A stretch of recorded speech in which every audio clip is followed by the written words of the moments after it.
Alright guys, Raw Wrestler here, and sorry for that, my voice was awful then. Sorry guys, that was horrible. Raw Wrestler here, and today I'll be reviewing the August 8th edition of Monday Night Raw. This edition took place last night, of course. Finished watching it just 10 minutes ago. Trying to get into this straight away. Overall, it's the third post-draft Raw, and I'd say it's the weakest of the three. There were still some things I liked on this show. There were some matches booked for SummerSlam, which is always a good thing. But, you know, still not nowhere near that first one that we had a couple of weeks ago, which was just phenomenal.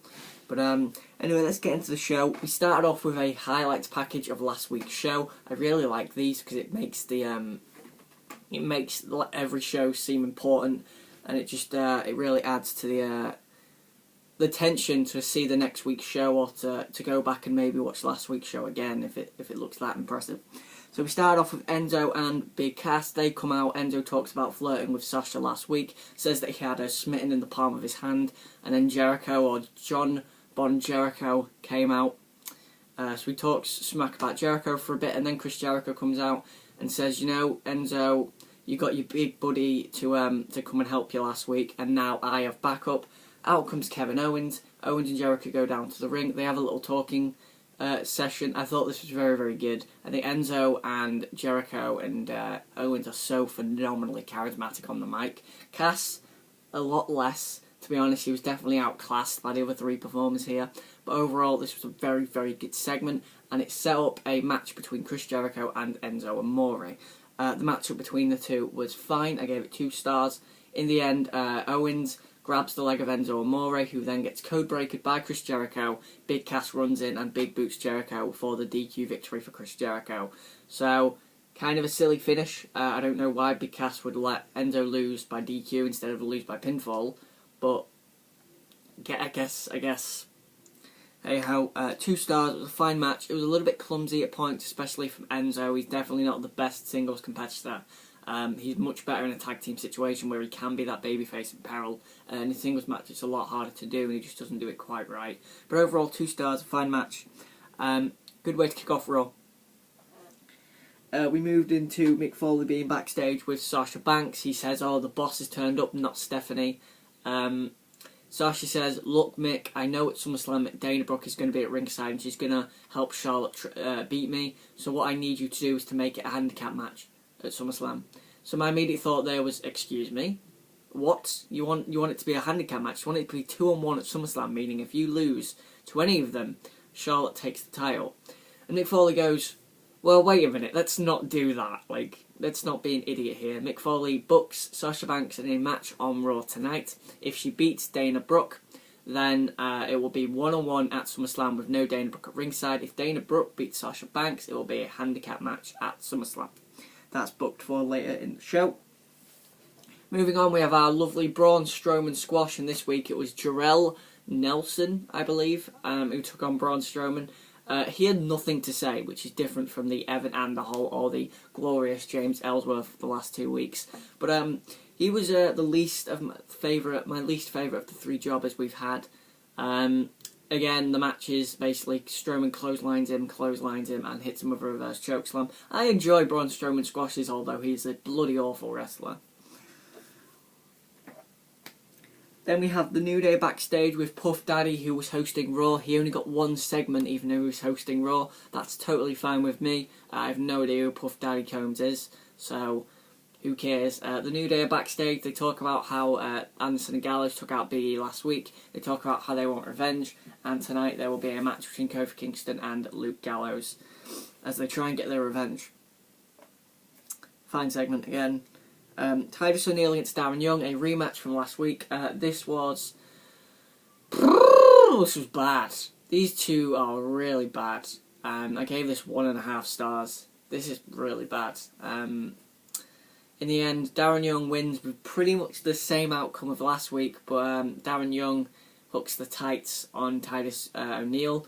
Bob Backlund doesn't see it, so he can't rage at Darren Young. I'm sure you'll see it next week in our video package and get very, very angry.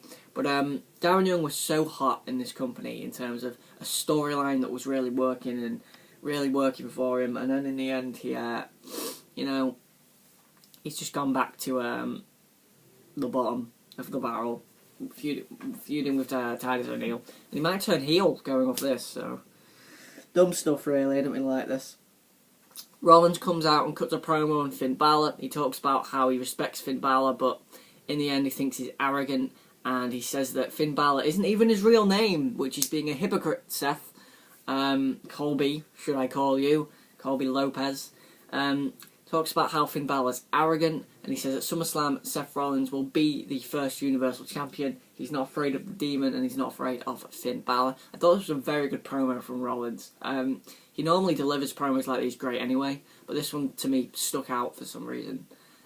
His delivery here was great, and I think when he's on his own and he has a promo and they say, Seth, we need you to build a match, go do it, he can go do it like this, and it really, really works very, very well. And if you're not hyped for that SummerSlam matchup, then you will be after that promo.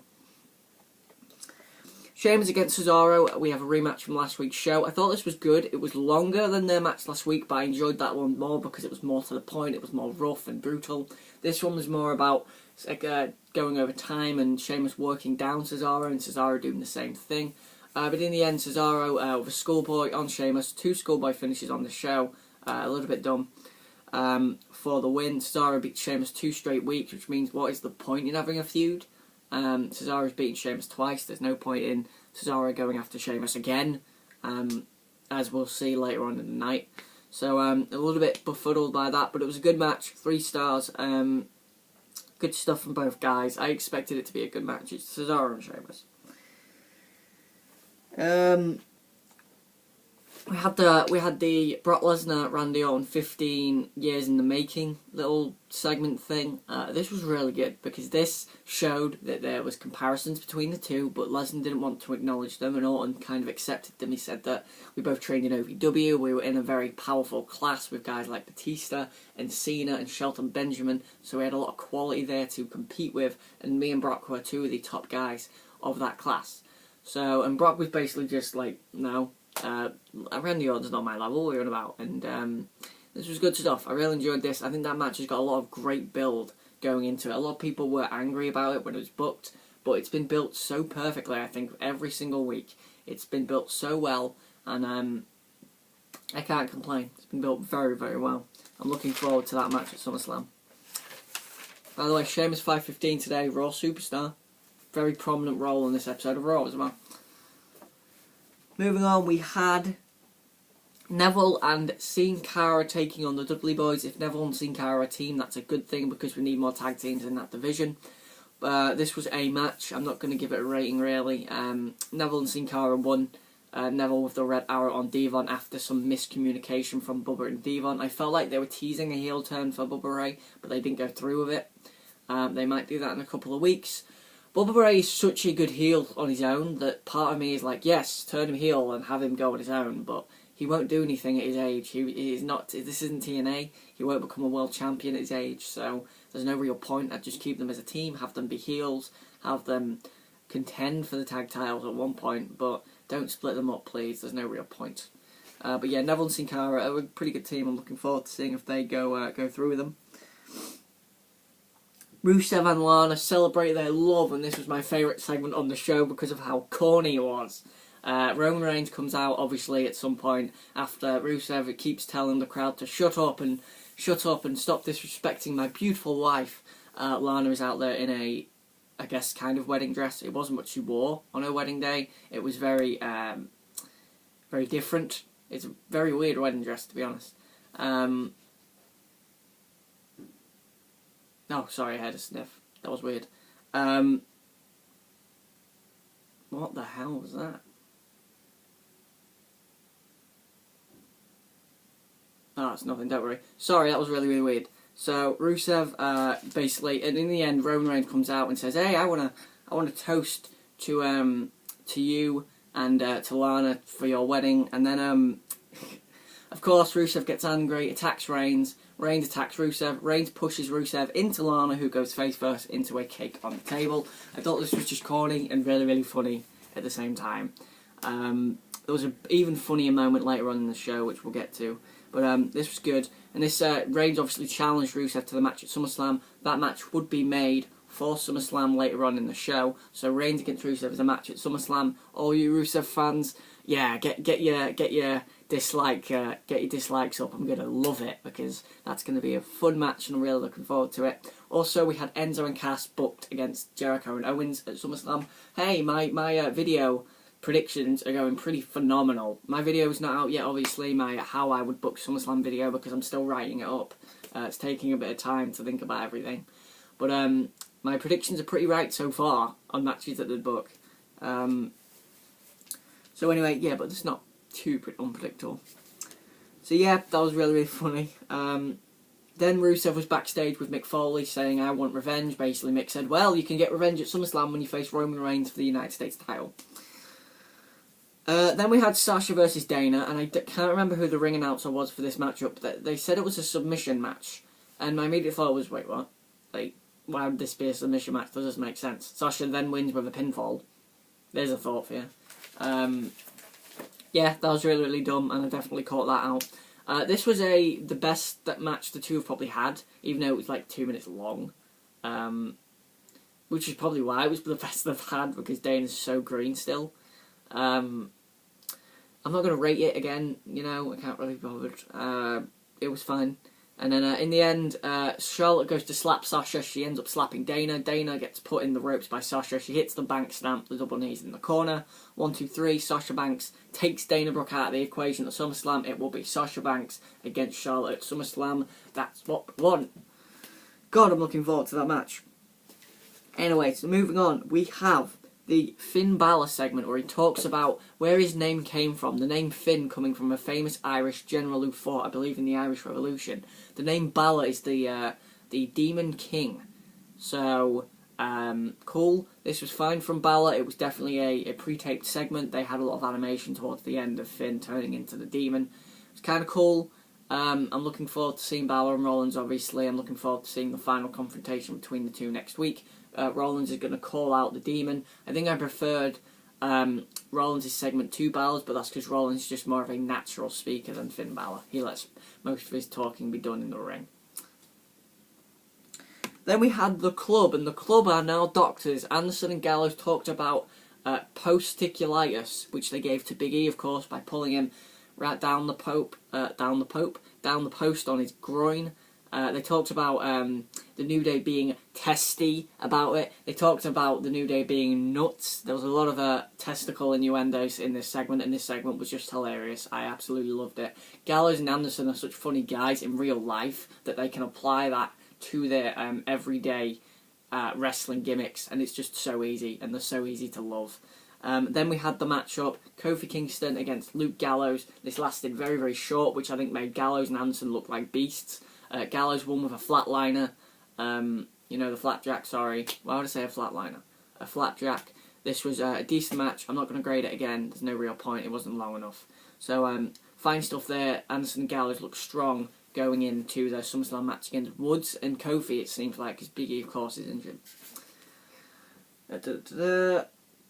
So now we have the last two segments on the show. Daniel Bryan and Mick Foley. Foley comes out and says that, bringing out the SmackDown GM. Daniel Bryan says, hey, Mick Foley, how you doing? You're doing a great job on Raw. And Foley says, thank you, Daniel. You're doing a great job on SmackDown too. And it's just, yep, great stuff.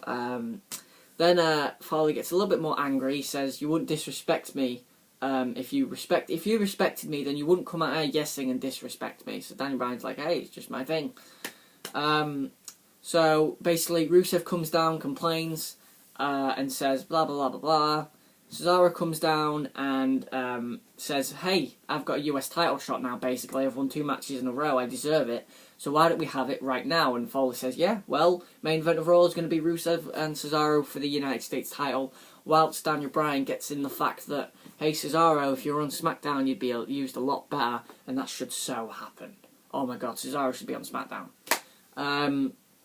So yeah, Rusev and Cesaro is booked as the main event of Raw. This was a good match for the United States title, I might add. I knew Cesaro wasn't going to win. There were a few spots where I thought maybe he might, especially when he kicked out of the big super kick from Rusev. But in the end, Sheamus comes back down and gets involved in the finish. He bro kicks Cesaro, and Cesaro then gets hit by a big head kick from Rusev for the pinfall. Rusev looks strong, at least going into a big match with a very strong Roman Reigns, and that is Monday Night Raw for August 8th. In the end, I'd give the show a 6 out of 10. It was weaker than last week's. It was obviously way weaker than the week before's, and it was weaker than last week's SmackDown. I hope SmackDown Live is better tonight, because then at least it suggests there will be some competition between the two brands. So that review will, of course, be up tomorrow. My Cruiserweight Classic and NXT review will be up the next day. My How WWE should book SummerSlam, I have no idea when that's going to be up. Probably next week sometime, because I've got a lot to do. Maybe the weekend. I'll try and push it up by the weekend. But thanks for watching, guys. This has been Raw Rosslot. Tell me what you thought of this episode of Raw. What did you think to the booking of Cesaro? What do you think to Sheamus and Cesaro continuing their feud? I think it's kind of dumb, considering Cesaro has 2 wins over him. Pretty clean wins as well. What do you think to Roman Reigns against Rusev? Because I know a lot of people are going to hate it. What do you think to Enzo and Cass against Kevin Owens and who's the other guy? Chris Jericho. What do you think to Chris Jericho's goatee? Do you think Chris Jericho is one of the greats of all time because of how well he can recreate his gimmick every single time? And what do you think to SmackDown tonight? Do you think it'll be better? This has been Raw Rosslot. Thanks for watching, and subscribe for more. Like, comment and subscribe for more, and thanks for watching, guys.